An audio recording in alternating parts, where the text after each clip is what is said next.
I just came home from studying with my friends in the library. Also, I was invited to that. A friend of mine texted me like, yeah, you want to join us?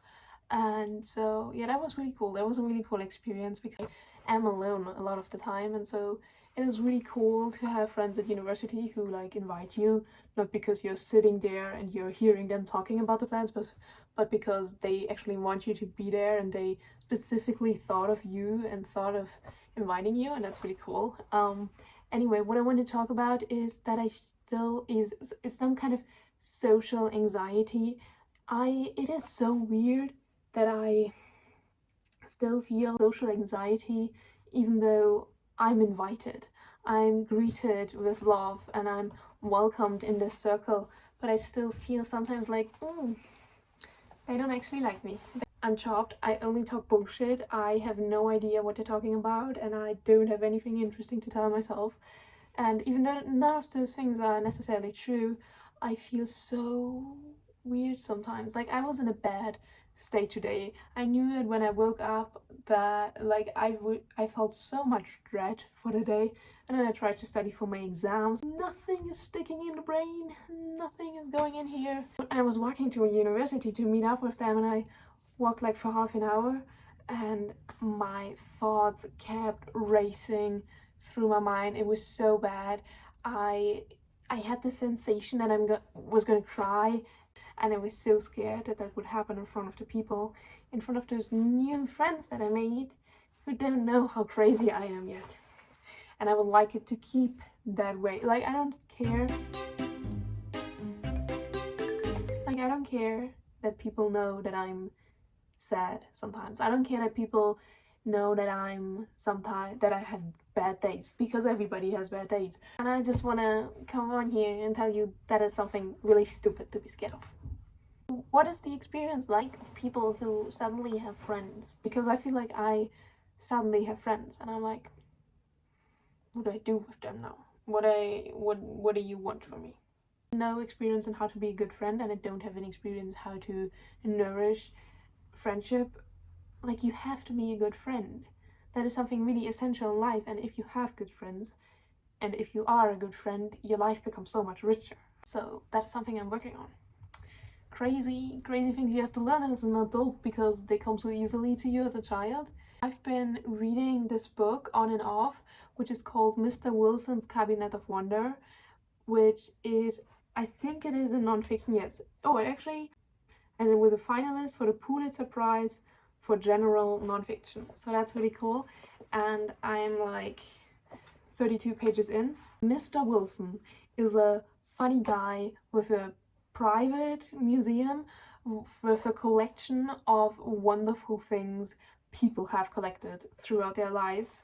And I would say mostly rich people in like the 20th century have collected those weird things. And there's even like, there's so many illustrations in this book. Kids have it all figured out. They know that books with pictures are cooler. They know that there should be dialogues in books so they're entertaining. They know how to make friends. They know how to be friends. They are empathetic and kind, and they love truth, and I wish I was a child again. Even though I don't even think I was that kind of child, but I was a waitress once, and there was this adorable little boy who just came in without anybody. Okay, the hotel that I was working in was pretty high in the mountains, and there was a child walking through the door completely alone. And I think he was like 8 years old. I was like, hey, how are you? Who are you and where are your parents? No, I didn't say that. I tried to make him feel really comfortable, and obviously his parents came a few minutes later, but he was such a well-behaved, polite little boy, and I wanted him to feel like special and welcomed. And so I asked him what he wanted to drink, and he said he wanted to drink water, which is also crazy because he could have ordered anything. I don't know if I would have been allowed to bring him anything, obviously not alcohol, but I don't know if I even would have been allowed to bring him a Coca-Cola. He wanted water, and so I was pretending that I cannot open the water bottle and gave him the bottle so he can do it, because I was pretty certain that an 8-year-old child can open his water bottle, and he was able to, and he was really proud of that. And so we had like kind of a bonding moment there, so that was amazing. That is that is wonder. That is one of those wonders of life, I think. And this book, out of any reason, this book reminds me of that right now. Here's also like an illustration of the street. It's a street in which the museum is, and it is non-fiction, but I have not quite figured out if that's an actual museum that you can visit. I think it is, but I might be delusional about it. I might just want that it is an actual museum, but I think it actually is. So that is definitely on my travel bucket list. It's one of the coolest things I've ever seen. I want to be in a museum like that.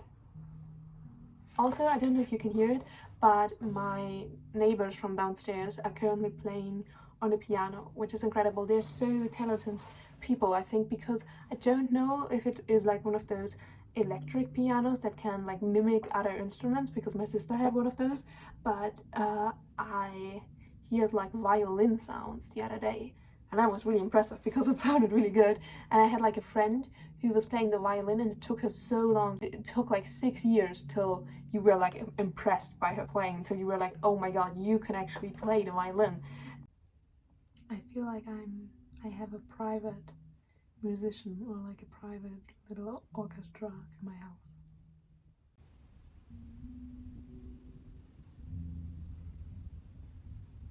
I love that.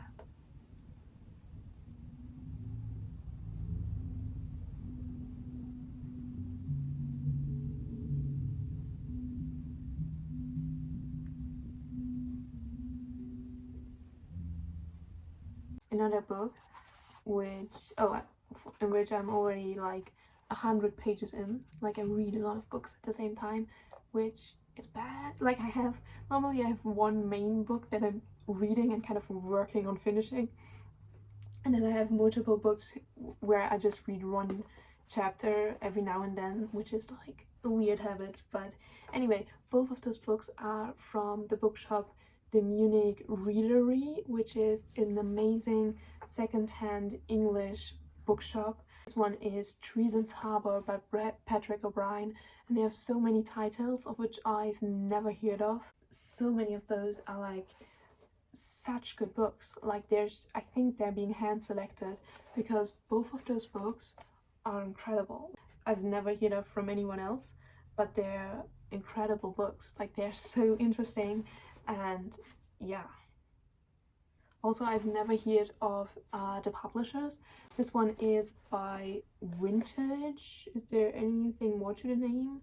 Here's an IP address for randomhouse.com, but I actually don't know like publishing houses or names except for like the like 3 biggest ones or anything.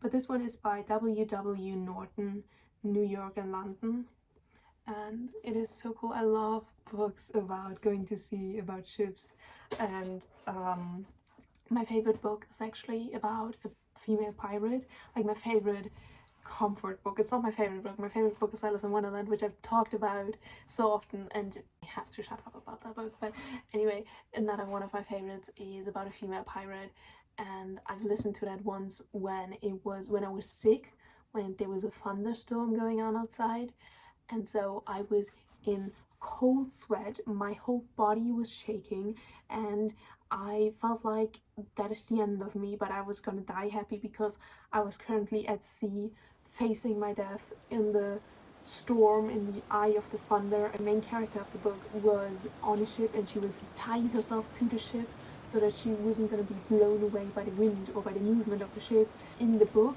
I listened to it on audio, so in the audio book there were like sounds of thunder, and on the outside there was also like a thunderstorm going on and rain was pouring. It was the best audiobook experience I have ever had, and I hope you experience that once in your life, because that just enhanced the quality of the audiobook by 1,000%. I kind of had a few fever dreams in that because I was really sick, so that might have added to that.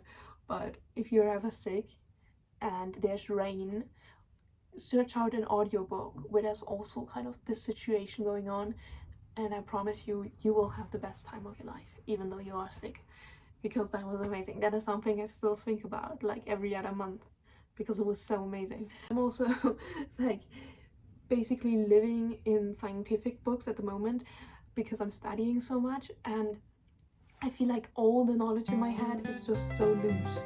It is just floating around. Nothing is really anchored to my brain. It's like an atmosphere around me that could float away any second. I'm scared. I'm so scared. Oh my god.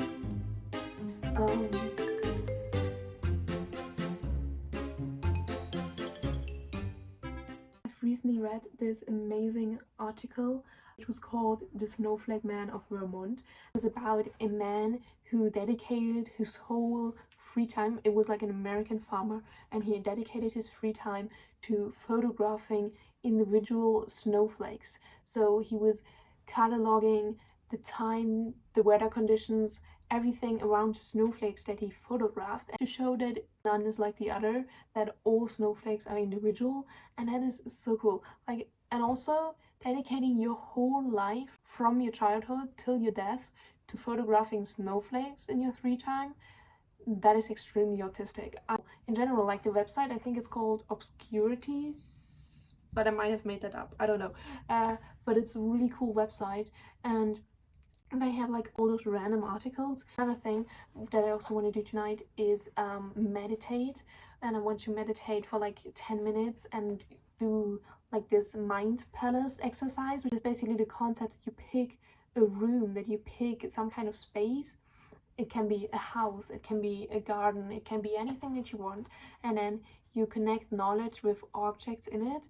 And I've been doing that for like a few months, and it's really cool, and I love the world that I'm creating in my head, because it makes me so much more prone to learning those things, because I know as soon as I have understood something, I can place it in this mind palace, and that is so cool.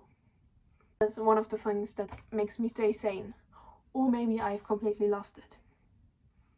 That is not for me to decide. Keep that open for judgment. That is all I want to get off my chest so that I can focus back on the material for the exams. Okay, good night.